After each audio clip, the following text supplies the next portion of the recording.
Hi hello नमस्कार. मी मनीषा तुमचं स्वागत करते माझ्या नवीन ब्लॉगमध्ये. तर मला आज थोडं माझ्या मुलीचं कपाट आवरायचं आहे. तुम्हाला मी परिस्थिती दाखवते सध्या, त्या कपाटाची परिस्थिती काय आहे सध्या. एक मिनिट थांबा. तुम्ही बघू शकता कपाटाची परिस्थिती. तुम्हाला मी नीट दाखवते. इथे बघू शकता तुम्ही.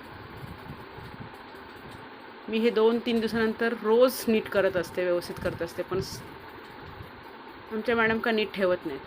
सो आता तुम्हाला मी हा बिफोर लुक दाखवते, त्याच्यानंतर थोड्या वेळाने तुम्हाला मी आफ्टर लुक दाखवते. हे बघा, आता मी बिफोर लुक बघितलाच असेल. आता हा आफ्टर लुक. तर असं काही मी हिचं अनन्याचं कपाट सेट केलेलं आहे, तुम्ही बघू शकता. तर मला माहीत नाही आता हे किती दिवस ती मेंटेन करणार आहे.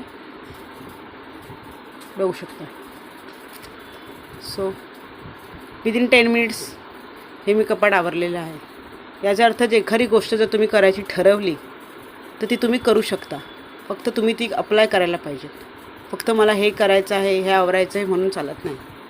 सो प्लीज, तर तुमच्याकडे पण काही असं काही अस्ताव्यस्त अवस्थेत असेल तर प्लीज त्याच्यावरती लक्ष द्या आणि तुम्ही पण माझ्यासारखं असं सेट करू शकता कपाट विदिन 10 मिनिट्स.